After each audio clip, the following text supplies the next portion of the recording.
اگر کوئی اپنے آپ کو کہتا ہے نام لیوا کہ میں اہل سنت و جماعت میں سے ہوں اور میں نہیں مانتا، تو اس کے باپ کی جاگیر نہیں ہے۔ ہم یہ کہتے ہیں کہ تو اہل سنت و جماعت میں سے نہیں ہے، یقیناً تو اہل تشیع ہوگا یا کوئی اور ہوگا، ہم کو کوئی پرواہ نہیں۔ اہل سنت کا یہ عقیدہ ہے کہ اہل بیت اطہار کی عظمتوں کو بھی مانتے ہیں، صحابہ کی عظمتوں کو بھی مانتے ہیں، سارے صحابہ عدول ہیں، سارے صحابہ کے بارے میں سرکار نے فرمایا کلہم عدول، یہ سارے کے سارے صحابہ انصاف پسند ہے، سارے کے سارے صحابہ سچے ہیں، اور سارے کے سارے صحابہ اللہ کے نبی صلی اللہ علیہ وسلم کے صحابہ ہیں، چنانچہ ان کے بارے میں ہم اپنی زبان درازی نہیں کر سکتے۔ قرب قیامت کی نشانیوں کے بارے میں حضرت سیدنا دکن کے محدث عبداللہ شاہ نقشبندی قادری مجددی رحمۃ اللہ علیہ نے اپنی کتاب زجاجۃ المصابیح میں حدیث پاک نقل فرمائی، اس باب میں جس میں قیامت کا ذکر ہے، طویل حدیث آئی، اس میں جو ہے کچھ باتیں میں آپ کے سامنے گوشہ گزار کروں گا۔ اس طویل حدیث کا جو ٹکڑا ہے اس میں یہ بیان کیا گیا کہ قیامت کی نشانیوں میں سے نشانی ایسی بھی ہوگی کہ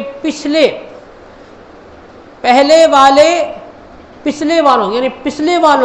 والوں کے بارے میں ایک قوم ایسی بھی پیدا ہوگی جو پہلے والوں پر لعن طعن کریں گے، یعنی صحابہ کرام جو گزرے ہوئے ہیں، میری امت میں کچھ ایسے لوگ پیدا ہوں گے جو اپنے پہلے والوں کی برائیوں کو لعن طعن کریں گے، ان کی برائیوں کو بیان کریں گے۔ یہ ایسی جماعت ہے جو ملعون ہے کہا گیا ان کو، اور فرمایا گیا کہ جب یہ ایسی قوم آئے گی تو تم انتظار کرو کہ تم پر پتھروں کی بارش ہوگی، تمہاری زمین زلزلہ آئے گا، زمین سے تم کو دھسا دیا جائے گا۔ یہ ساری باتیں حدیث پاک کی خلاصے نور المصابیح میں موجود ہیں، زجاجۃ المصابیح میں موجود ہے حدیث پاک، اور حضرت بیان کرتے ہوئے اس کا خلاصہ اپنی حاشیے میں بیان کرتے ہوئے فرماتے ہیں کہ ایسی جماعت یا کافر ہوگی یا پھر پاگل ہوگی، یا ایسے لوگ کون ہوں گے؟ یا کافر ہوں گے یا پاگل ہوں گے جو صحابہ اکرام کے بارے میں مشاجرات کرتے ہیں، صحابہ اکرام کے بارے میں جو ہے کچھ برا بھلا کہتے ہیں۔ یاد رکھیں صحابہ اکرام کے بارے میں پیارے نبی صلی اللہ علیہ وسلم فرمایا کہ میرے صحابہ کے بارے میں اپنی زبانوں کی حفاظت کرو۔ ہم نہیں کہہ سکتے فتح مکہ کے صحابہ مسلمان ہیں، فتح مکہ کے بارے میں نہیں ہے، نعوذ باللہ۔ تم کو کون دیا؟ تم کون جو اس بارے میں پوچھنے والے؟ تم کون جو تو اپنی رائے پیش کرنے والے؟ تمہاری کیا حقیقت؟ کہے کہ عالم، ایسے لوگ ہر آدمی عالم کہتا ہے۔ مہدویوں میں جو عالم ہیں ان اپنے آپ کو عالم کہتے ہیں، شیعوں میں ایسے لوگ اپنے آپ کو عالم کہتے ہیں۔ کیا آپ مانتے ہیں اس چیز کو؟ کیا ہم مانتے ہیں؟ ہم نہیں مانیں گے۔ ہم کہیں گے تمہارا جو دین ہے، تمہارا اپنا مسلک، تمہارا اپنا عقیدہ تمہارے ساتھ ہوگا، اہل سنت کا یہ عقیدہ نہیں ہے، ہم اہل سنت میں سے ان کو نہیں مانتے، چاہے کہیں کا بھی ہو۔ جیسا کہ آپ درست فرمائیں، اس میں ایک بہت بڑا مسئلہ یہ ہے کہ آج سے 15 سال پہلے، 12 سال پہلے، 20 سال پہلے سوشل میڈیا کا دور نہیں تھا۔ جی تو کیا کوئی عالم دین کے اوپر ذمہ داری نہیں ہوتی کہ جو چیزیں دین اسلام میں کف لسان ہو یا کچھ اور بھی چیزیں ہوں، میں کوئی ایک پرٹیکولر کوئی چیز کو نہیں بول رہا ہوں، تو اس کو چھپا کے رکھنا ہے یا اس کو عام طور پہ کھول کے سنی میں ایک تفریقہ کر دینا، سنی کو دشمن کر دینا، اور یہ جماعت بول رہی کہ ہم ان کو سنی نہیں مانتے، وہ جماعت بول رہی کہ ہم ان کو، کیا یہ بھی علماء اکرام یہ سارے کے سارے آثار قیامت ہے، یہ بات سمجھ لیجیے۔ اس لیے کہ قرب قیامت میں سرکار فرمایا کہ ایسی جماعت پیدا ہوگی جو صحابہ کرام پر لعن طعن کریں گے اور ملعون ہیں، تو ایسے قوم تو لوگ پیدا تو ہوں گے۔ اب رہا کف لسان جو ہیں، دیکھیے ہر مسئلہ عوام کے لیے نہیں ہوتا، عوام کے لیے مسئلہ نہیں ہوتا۔ امام اعظم ابو حنیفہ رضی اللہ تعالیٰ عنہ کتنے بڑے امام ہیں، آپ سے جنہیں سوال کیے کہ بھائی یہ امام بتائیے کہ امام حسین جو ہے حق پر ہے یا یزید حق پر ہے، تو آپ نے جواب کیا دیا؟ تم سے سوال نہیں کیا جائے گا قبر میں تم سے کہ تم کو امام حسین تمہارے لیے حق پر تھے یا امام یزید حق پر تھا، سوال تم سے نماز کے لیے کیا جائے گا، تو نماز پڑھو۔ تو امام اعظم نے اس کی اپنی عقل کے مطابق اس کو جواب دیا، تکلم الناس بعقولہم، لوگوں سے بات کرو ان کی اپنی عقلوں کے حساب سے۔ مطلب یہ ہوا عوام الناس میں ایسی باتیں نہیں کرنا چاہیے، مگر ایسے لوگ قرب قیامت کے دن پیدا ہوں گے جو تفرقہ ڈالیں گے اہل سنت کا۔ ایسے وقت عوام اہل سنت کو چاہیے کہ ایسے دغاباز، دھوکے باز، ایسے بدماش جن کے پاس جو کسی لوگوں کے پیسوں کے ٹکڑوں پر پڑ رہے ہیں، جن کو بولنے کی وجہ سے پیسے ملتے ہیں، ایسے بدماشوں سے دور رہیں، ان کی باتوں سے دور رہیں جو اپنا عقیدہ بیان کر رہے ہیں کہ بھائی میں اس کو نہیں مانتا۔ تمہارے باپ کی جاگیر نہیں ہے کہ دین کے تم جو ہے اس کو بات کو مانو اور نہ مانو۔ یہ دین اسلام ہے، شریعت مطہرہ ہے، یہ اپنا قانون ہے، اہل سنت کے سارے قوانین موجود ہیں، جو جمہور اہل سنت کا عقیدہ ہے وہی عقیدے پر تم کو ماننا پڑے گا۔ تم کون ہے کہ میں نہیں مانتا؟ تم کون؟ تم کس کھیت کی مولی ہو جو تمہارے بولنے سے سب کچھ ہو جائے گا؟ خارج اسلام چاہے کوئی بھی ہو۔ اگر ایسا کہنے والا کوئی یہ کہے کہ میں جامعہ نظامیہ کا عالم ہوں، تب بھی جو ہے قابل قبول نہیں ہوگا، اس لیے کہ آپ کا جو علم ہے وہ آپ کو گمراہی کی طرف لے جا رہا ہے۔ ضروری نہیں کہ شیطان کے پاس بھی علم تھا پھر بھی وہ ملعون ہوا نہیں ہوا، مردود ہوا نہیں ہوا۔ کیوں ہوا؟ علم تو ہے مگر صحبت صحیح لوگوں کی نہیں ملی، صحبت یافتہ نہیں تھا، بزرگوں کی صحبت سے دور تھا، نقصان یہ ہوا۔ تو یہاں ویسا ہی معاملہ ہے، دنیا کے کچھ ٹکڑوں کے لیے دین کو بیچنے والے ایسے لوگ بہت ہوتے ہیں، بہت ایسے لوگ ہیں، ایسے لوگ آتے جاتے رہیں گے۔ ہم اپنے عقیدے پر مضبوط اور گامزن رہے، یہی اہل سنت کا کے لیے اور اہل سنت کی عوام سے میں یہی گزارش کرتا ہوں۔ ایسے لوگ آتے جائیں گے اور اس طرح جو ہے نا کہ اب کی باتیں کرتے جائیں گے، ہم اس طرح کی باتوں پر عمل نہ کریں، بلکہ جو حقیقت ہے اہل سنت کا وہ عقیدہ ہے اس پر عمل کریں۔ اہل سنت کا عقیدہ یہی ہے کہ صحابہ کرام سے بھی وہ محبت کرتے ہیں اور اہل بیت سے بھی محبت کرتے، اس لیے کہ صحابیت کسی عمل کی بنیاد پر نہیں ملتی، وہ نبی پاک صلی اللہ علیہ وسلم کی صحبت کی اور معیت کی وجہ سے ملتی ہے، اور جن کو رسول اللہ کی معیت مل گئی ان سے افضل ترین لوگ کوئی کائنات میں نہیں ہو سکتے، یاد رکھیں۔ اس لیے کہ اگر ہم یہ سمجھتے ہیں کہ عمل کی بنیاد پر ہو تو کوئی حج کرنے والا حاجی بن جائے تو کیا صحابی بن جائے گا؟ ممکن نہیں۔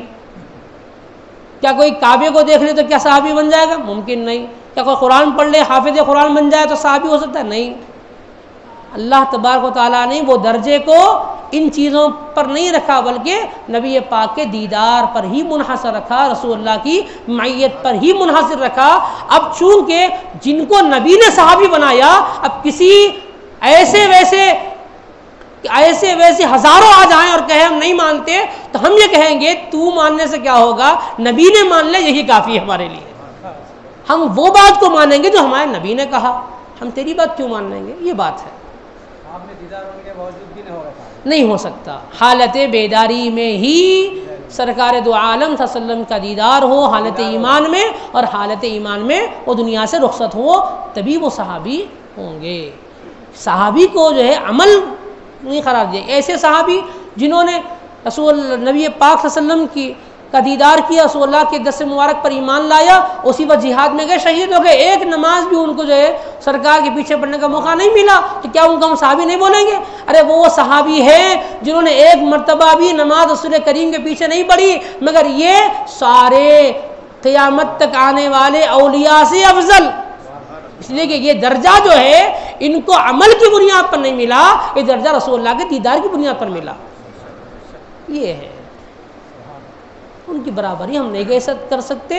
یہ پیارے نبی صلی اللہ علیہ وسلم نے فرمایا کہ میرے صحابہ کے بارے میں ہمیشہ اپنی زبانوں کی حفاظت کیا کرو، اور جس طرح جو ہے سیدنا صدیق اکبر، سیدنا فاروق اعظم رضی اللہ تعالیٰ عنہ کی محبت ایمان ہے، اسی طرح انصار کی محبت ایمان ہے، اس طرح عرب کی محبت ایمان ہے۔ یہ ساری چیزوں کے ایمان کی علامت قرار دیا گیا۔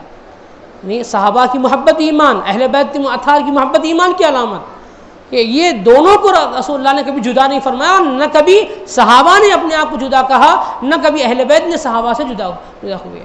ہر دو صحابہ اور اہل بیت یہ ہمیشہ یہ مل کر رہے ہیں، ان سے کبھی جدائی ان کا کبھی تصور نہیں آیا، کہیں ثابت نہیں ہے۔ میں یہ الفاظ کہتا ہوں کہ اگر اہل سنت کی کوئی کتاب ایسی ہے جہاں پر ایسا صحابہ کے بارے میں ایسا کچھ ہے تو بتا دیں۔ کوئی اگر یہ کہے فتح مکہ سے پہلے کہ مسلمان تھے بعد میں نہیں ہونے والے، یہ کہاں ہے؟ کون سی کتاب اہل سنت کی ہے بتائیے، ایک کتاب کا حوالہ ہے تو بتا لیں۔ یہ فتنہ پرور اور فتنہ انگیزی ہے، بس دنیا کی کچھ دولت کے لیے اپنے دین کو بیچنے والے ایسے کتے بھوگنے والے بہت ہیں، ہم ایسے کتوں سے محفوظ رہیں۔